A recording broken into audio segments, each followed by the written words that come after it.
బలవంతంగా వాడిని ఇండియా తీసుకొచ్చాను. ఇప్పుడు అపోలోలో కార్డియాలజిస్ట్గా పనిచేస్తున్నాడు. కానీ ఇంకా నా ప్రొఫెషన్లో నాకు ఫ్యామిలీలో లీగల్ హెయిర్స్ ఎవరు లేరు. నా దగ్గర జూనియర్స్ ఒక 40-45 మంది పనిచేశారు. ఇప్పుడు ఒక 17-18 మంది దాకా ఉన్నారు. వాళ్ళే నాకు ఇంకా లీగల్ హెయిర్స్. ఇప్పుడు నాకు ఆల్రెడీ 65 సంవత్సరాలు వచ్చింది. మన అడ్వకేట్స్ మేము ఏలూరులో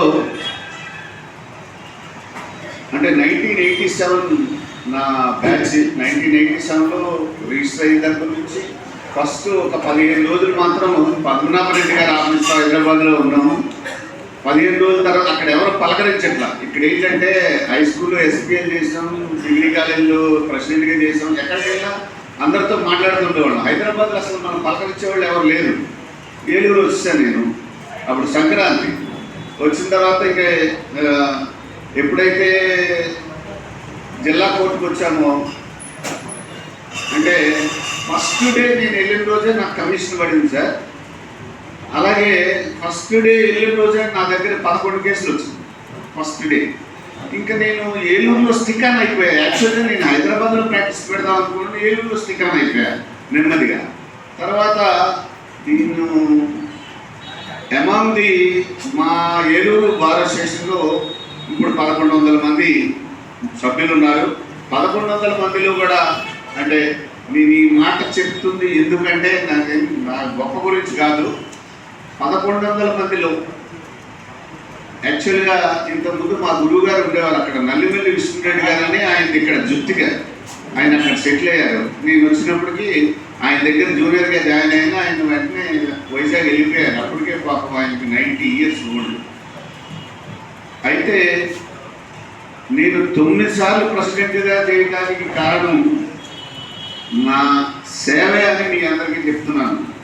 1100 మందిలో ఓ అడ్వకేట్గా ఓ రెడ్డి అడ్వకేట్ ఉంది. నేను తెచ్చుకున్న జూనియర్ మా సురేష్ రెడ్డి, శశిధర్ రెడ్డిని నేను ఇక్కడ బ్రాహ్మణ చెరువు నుంచి మా గురువు గారు చుట్టూ అతను తీసుకొచ్చి నా దగ్గర పెట్టుకున్నా. సురేష్ రెడ్డి అన్న అతను ఖమ్మం జిల్లా నుంచి తీసుకొచ్చారు. వాళ్ళిద్దరూ నా దగ్గర ఉండేవాడు. తర్వాత శశిధర్ రెడ్డి నా జూనియరే. అతను కూడా జిల్లా కోర్టులో అడిషనల్ పీపీ అయ్యాడు. తర్వాత మళ్ళీ ప్రెసిడెంట్గా కూడా చేశాడు. అనారోగ్య కారణంగా చాలా చింతించవలసిన విషయం, చిన్న వయసులో చనిపోయాడు. పోక్సో కోర్టు పీపీగా చేస్తూ వెరీ బ్యాడ్. అయితే నేను ప్రొఫెషన్ చేసినప్పుడు ఇప్పుడు కాదు, మొదట్లోనే మా బార్ బిల్డింగ్ పడిపోతూ ఉండేది. ఆ స్టేజ్లో ఉండేది. ఇప్పుడు అక్కడ ఉన్న ఓల్డ్ బిల్డింగ్ చాలామంది జడ్జెస్ అనుకునేవాడిని. ఫస్ట్ మనం బార్ అసోసియేషన్ కట్టాలి ఏలూరులో. ఫస్ట్ బార్ అసోసియేషన్ కట్టాలి, ఏలూరులో ఇల్లు కట్టుకోవాలి, మా ఊళ్ళో సాయిబాబా గుడి కట్టాలి. ఈ 3 నా కోరికలు సార్. అయితే ఫస్ట్ బార్ అసోసియేషన్ కడటానికి ఆ రోజుల్లో నిజంగా చెప్తున్నా నా దగ్గర కూడా అంత డబ్బు ఏం లేదు. లేకపోయినా సరే మనసుంటే మార్గం ఉంటుందని ఖచ్చితంగా నేను వెళ్ళి ఎంపీ ల్యాడ్స్ ఇస్తారు, 1 లక్ష, 2 లక్షలు, 3 లక్షలు ఇస్తారని చెప్తే ఎంపీ ల్యాడ్స్ తీసుకుందామని ఎంపీ గారి దగ్గరికి వెళ్తే తీరా మా బార్ అసోసియేషన్కి అప్పటికి 23 సంవత్సరాల నుంచి రిజిస్ట్రేషన్ గడ్. ఆ రిజిస్ట్రేషన్ లైవ్లో ఉంటే మాత్రమే మనకి ఎంపీ ల్యాడ్స్ వస్తాయని చెప్పారు సార్. అప్పుడు మళ్ళీ 18/63 మా నెంబరు, అది 9 టోటల్ ఎటు చూసిన. కొన్ని 23 సంవత్సరాలు ఆడిట్ చేయించాలి, 23 సంవత్సరాలు లెక్కలు తీయాలి.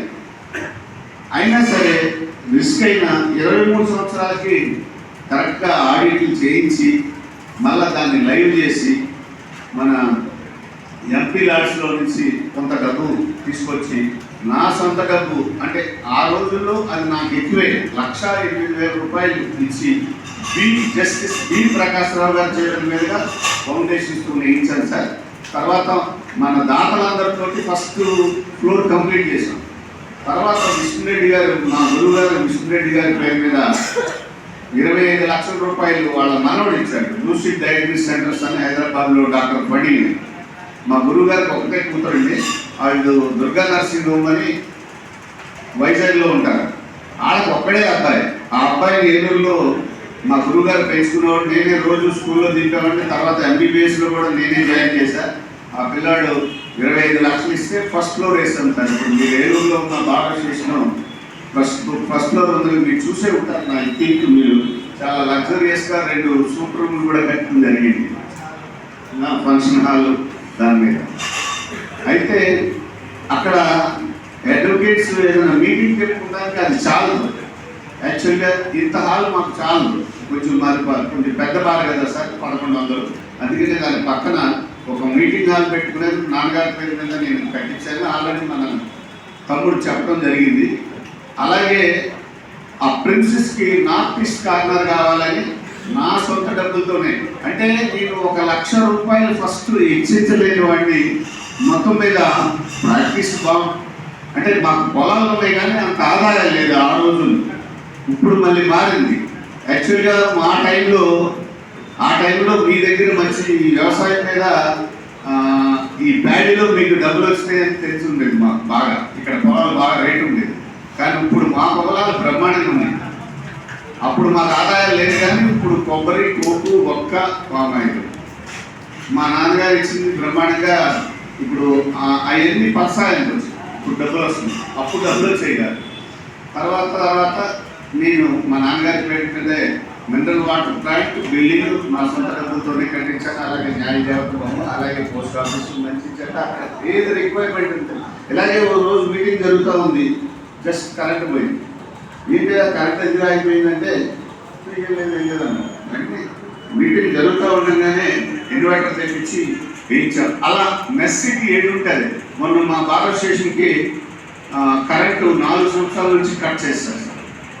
అరే మరి కట్ చేసి ఎలా కూర్చుంటే ఎలా అని ఒక 2 లక్షలు నేను నా సొంత డబ్బులు ఇచ్చి మిగతా వాళ్ళ సాయంతో 4,40,000 పెట్టి రెస్టోర్ చేశాను.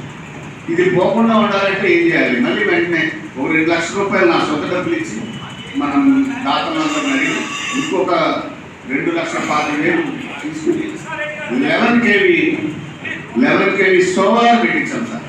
మొన్న జనవరి 20వ తారీఖు ఓపెన్ చేయండి. మొన్న జనవరి ఇంకా కరెంటు పోయే అవకాశం లేదు. మన కరెంట్ ఎక్స్ట్రా అయితే గ్రిడ్కి వెళ్తుంది. అది నేను కష్టపడ్డాను. నా దగ్గరే మంచి మెంబర్స్ అందరూ మెజారిటీ ఉన్నారు. కానీ నాకు అది ఫస్ట్ టైం అవటంలో అంత అవగాహన లేకపోవడంలో నాకు ఇప్పుడు విశేషం ఏంటంటే ఇక్కడికి వచ్చేప్పటికి కొంచెం నేను కొంచెం ఇండివిజువల్గా ఉండే మనస్తత్వం సార్. మ్యాక్సిమం అడ్వకేట్స్ సేవ చేయాలనే మనస్తత్వం. అది నన్ను ఈ రోజు వరకు నా దగ్గరే ఉండి నైట్ మీకు ఆ పాలిటిక్స్ కానివ్వండి, ఇంకో రకం కానివ్వండి, ఇప్పుడు తెల్లారిపటికి ఒక ఓటు నాకు జారిపోయి నేను డిఫీట్ అవ్వడం జరిగింది. కానీ నేను అనేది ఇమ్మెటీరియల్ ఆఫ్ ఏ గవర్నమెంట్ ఉన్నా, చంద్రబాబు గారు ఉన్నా, జగన్